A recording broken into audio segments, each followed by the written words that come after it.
नमस्कार मित्रों, फिर से आपका स्वागत है मेरे YouTube चैनल समराइज्ड में।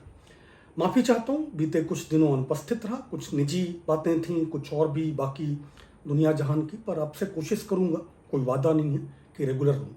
बातें करने को इतने दिन में बहुत सारी इकट्ठी हुई हैं, लेकिन क्या ही करें कि आज वंदे भारत ट्रेन और भैंसों पे बात करने का दिल चाह रहा है। एक्चुअली भैंस ही नहीं, मवेशी, जिनमें गायें भी शामिल हैं, सांड भी शामिल हैं, बैल भी शामिल हैं। हमने देखा है कि अभी 30 सितंबर को प्रधानमंत्री माननीय श्री नरेंद्र मोदी जी द्वारा लॉन्च की गई वंदे भारत एक्सप्रेस कल आनंद के पास एक जगह पर, या कहीं भी मणिनगर के पास, मैं भूल गया जगह का नाम, 4-5 भैंसों के एक झुंड से टकरा गई और उसका जो इंजन के सामने का हिस्सा, उसको नोच बोलते हैं, वो पूरी तरह उड़ गया। खुशकिस्मत थे यात्री कि इतने बड़े कोलिजन के बावजूद ट्रेन डिरेल नहीं हुई, पटरी से नहीं उतरी। लेकिन अगर पटरी से उतरती तो वो क्या हो सकता था, आप सोच सकते हैं। आपको आश्चर्य होगा ये जान के कि आज फिर वंदे भारत ट्रेन गुजरात में ही एक गाय से टकरा गई। खैर, इस बार ट्रेन को ज़्यादा अश्विनी वैष्णव जी ने बताया है, रेल मंत्री जी ने हमारे, कि ट्रेन को सिर्फ खामोश चाहिए। भारत जैसे देश में जहां पे रेलवे ट्रैक्स की फेंसिंग नहीं है, उनके पास कोई चार दीवारी नहीं, और ऐसे बहुत सारे रेलवे ट्रैक्स हैं, ज़्यादातर हैं एक्चुअली, जो एक ही गांव को दो हिस्से में बांट के गुजरते हैं। एक तरफ खेत हैं किसानों के, एक तरफ चारागाह हैं, एक तरफ उनके मवेशियों को चरने जाना है या उनके मवेशियों को खेत जोतने ही जाना है।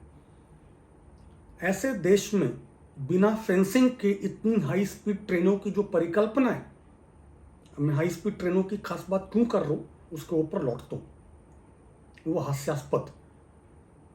मैं फिर से कह रहा हूं कि आप सोचिए कि 4-5 भैंसों का जो झुंड है, जो इतनी बुरी तरह से टकराया कि ट्रेन का नोच, जो अगला हिस्सा एकदम उड़ गया, अगर वो डिरेल हुई होती तो उसके अंदर जो बैठे यात्री थे उनका क्या होता। एक दिन नहीं बीता और ये घटना दोबारा हो गई। और हमारे वैष्णव जी बोल रहे हैं, रेल मंत्री जी, कि हमने ये सब सोचा था। अगर सोचा था तो कैसे? जब ट्रेनों की शुरुआत हुई थी, मैं इसके ऊपर आज विस्तार से बात नहीं करूंगा, मैं चाहता हूं कि आप इसको पढ़ें। एक यंत्र होता था काऊ कैचर। काऊ कैचर इसलिए होते थे कि तब ब्रिटेन जैसे देशों में भी, जहां ट्रेन परिवहन की शुरुआत हुई, जहां उसका आविष्कार हुआ, जहां उसकी ईजाद हुई, मवेशी होते थे। ट्रैक पे उनके आने का खतरा होता था, तो ट्रेन को और उसके अंदर जो यात्री हैं, जो इंसान हैं, उनकी जानें बचाने के लिए क्या किया जाए, उसके तरीके ढूंढे गए थे, और वो तरीके बहुत अच्छे से ढूंढे गए थे। तो पहली बात तो ये कि ये इनएविटेबल है इस देश जैसे देश में, जहां पे सारे के सारे जो ट्रैक्स हैं वो ना केवल फेंस्ड नहीं है, बल्कि एलिवेटेड भी नहीं। दुनिया में तमाम ऐसी जगहों पे जहां पे खेतों के बीचों से ट्रेनों को या हाईवे को गुजरना होता है, उसको एलिवेट कर देते हैं, या जंगलों के बीच से, जहां भी कोई जानवर हो, जहां भी कोई मवेशी हो, या जो वाइल्ड लाइफ है ज़्यादातर, जिससे अगर आप फेंसिंग नहीं कर रहे हैं, अगर उसमें चार दीवारी बनाना संभव नहीं है, तो कम से कम आप उसको एलिवेट कर दें कि जानवर नीचे से गुजर जाएं और ट्रेन ऊपर से गुजर जाए। भारत जैसे देश में, जहाँ की ट्रेनों की जो कुल ट्रैक है वो लाखों किलोमीटर है, ये करना तुरंत पॉसिबल नहीं, और ये करने की तुरंत कोई ज़रूरत भी नहीं। 80 करोड़ जनता जिस देश की गरीबी में जी रही हो, नेहरू जी से लेकर के अटल बिहारी जी को छोड़ के मनमोहन सिंह तक की सरकार ने तमाम सारी ऐसी नीतियां जो गरीबों के हित में ध्यान में रखते हुए बनाई हैं। मनरेगा तक आप याद करिए, उसके पहले तो बहुत सारी हैं। अगर आप ये सारी चीज़ें याद करेंगे तो आपको ये समझ में आएगा कि इस देश में, जिसके पास उतना पैसा नहीं था, जिसको अंग्रेज लूट के गए थे, प्राथमिकता में गरीबों को रखना था, उत्पीड़ितों को रखना था, और इसीलिए ट्रेनें तो अंग्रेज बना के गए थे।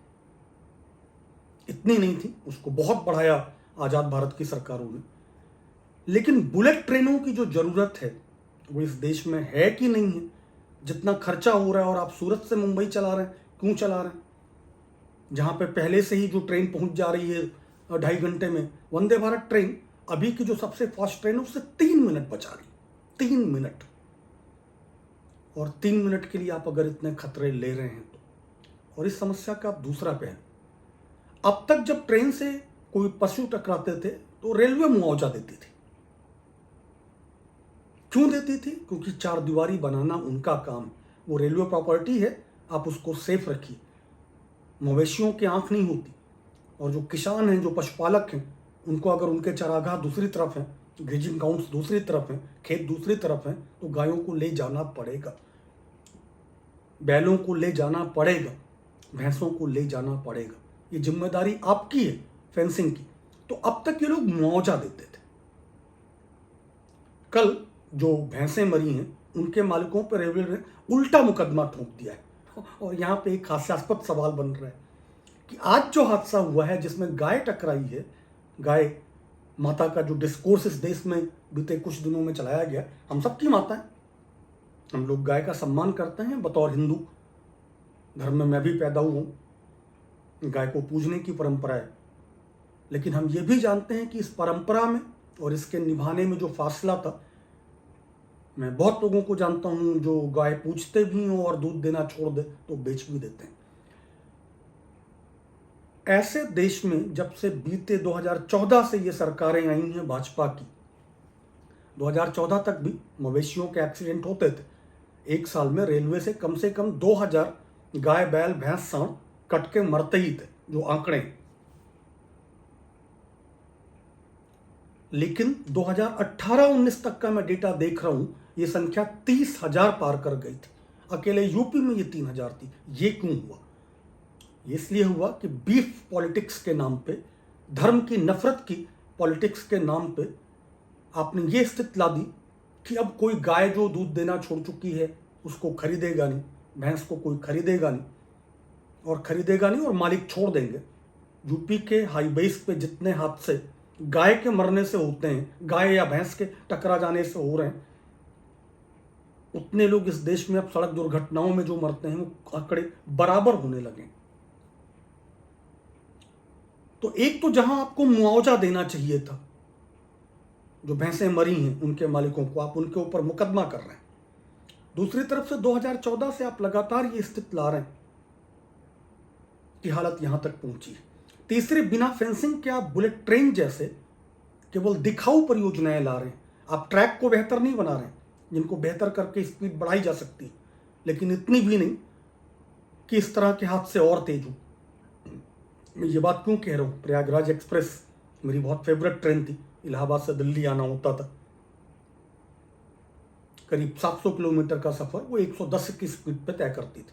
वंदे भारत 140 या 130 कुछ ऐसे पे चल रही, लेकिन उसकी जो बॉडी थी, रोबस्ट बॉडी थी, काउ कैचर्स थे उसमें, इस तरह की संभावनाएं कम थी। जितनी आप स्पीड बढ़ाएंगे उतनी आपको बॉडी हल्की करनी पड़ेगी।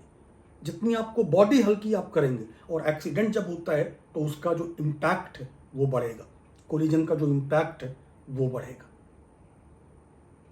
कोलिजन का इम्पैक्ट बढ़ेगा तो खतरे बढ़ेंगे, खतरे बढ़ेंगे तो ट्रेन के पटरियों से उतरने की संभावना होगी। तो बुलेट ट्रेन जैसे जो शोबाजी वाले काम है, इंफ्रास्ट्रक्चर पे काम करने की जगह आप शो ऑफ पे, आप फोटो ऑफ पे काम कर रहे हैं। अहमदाबाद में आज तक मेट्रो परिचालित नहीं हो रही, लेकिन आप मुंबई से सूरत तक मेट्रो चलाएंगे, जहां पे पहले से ही बहुत सारे साधन मौजूद हैं, उतने ही समय में या उससे कम समय में। तो ये आपको सोचना पड़ेगा कि इस देश की राजनीति जो यहां पहुंची है काउ पॉलिटिक्स के बाद से, कि जितनी गायें सड़कों पे अब आवारा घूम रही, वो ट्रैक्स पे भी जाएंगी। वंदे भारत है इसलिए बात हो रही। भारत के सड़कों पे इन आवारा पशुओं के कारण जितने एक्सीडेंट हो रहे हैं और जितने लोग मर रहे हैं, उन पे बात तक नहीं हो रही। हमारे प्रधानमंत्री जी ने तो एक बार ऐतिहासिक भाषण दिया था, मैं सोचता नहीं कर देता हूं। इस देश की राजनीति को आपको वहां पे वापस लाना है कि कर मत दीजिए, पहले सोचिए, और नहीं सोचेंगे तो वंदे भारत बहुत शुक्र है, मैं बहुत खुश हूं कि यह हादसा इतने पे टल गया, जान माल का नुकसान नहीं हुआ, नहीं तो ये बात वहां तक जाएगी। और मुझे लगता है कि अभी भी अश्विन वैष्णव जी जो बता रहे हैं, हमारे रेल मंत्री, कि हमने ये सब पहले से सोच लिया था, और अगर सोच लिया था आपकी ट्रेन का नोज उड़ जा रहा है और आप बता रहे हैं कि आप सोचे हुए थे, आप तैयार थे। अगले दिन फिर दुर्घटना हो रही है और आप सोचे हुए थे, तैयार थे।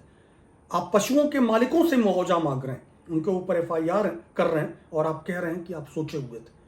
मुझे लगता है कि ये सरकार सोचे या ना सोचे, आपको सोचने की ज़रूरत है और तुरंत सोचने की ज़रूरत। आज का वीडियो इसी पे, कल बात करते हैं कुछ और मुद्दों पे। मैं लगातार अब लिस्ट बना रहा हूँ, आप लोग कमेंट्स में बता भी सकते हैं कि आप किन बातों पे बातचीत चाहते हैं। चैनल का अगर पसंद आया हो, आप में से बहुत लोगों ने सब्सक्राइब किया है, लाइक किया है, बाकी भी लोग करें, मुझे अच्छा लगेगा। फॉर नाउ शुक्रिया, धन्यवाद, सी यू ऑल, बाय बाय।